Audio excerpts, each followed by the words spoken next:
NLB banka je 2016. godinu započela otvaranjem novih ekspozitura. Nakon Čačka otvorili smo i poslovnicu u Užicu.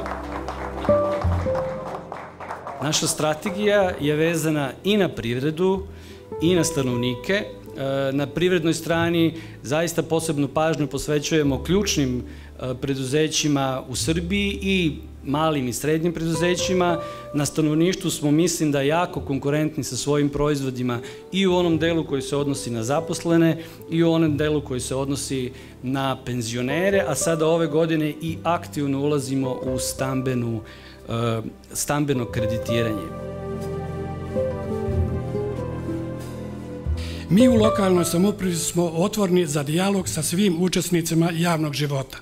Dijalog koji za cilj ima iznalaženje novih načina da zajedno doprinesemo dobrobiti građana Užica.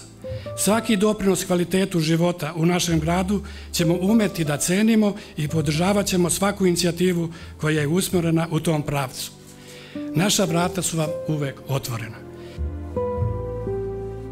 Sakupili smo jedan jako profesionalan tim koji jako dobro poznaje i lokalnu situaciju u poljoprivredi i poljoprivredu kao celinu, tako da time pokazujemo da verujemo u to da je poljoprivreda jedan od glavnih generatora rasta srpske privrede i kažem još jednom, kao sinonim malina za agrar u ovom regionu, mislim da je to potrebno naglasiti i tu smo spremni da podržimo i u tom delu razvoj Užica i celog regiona.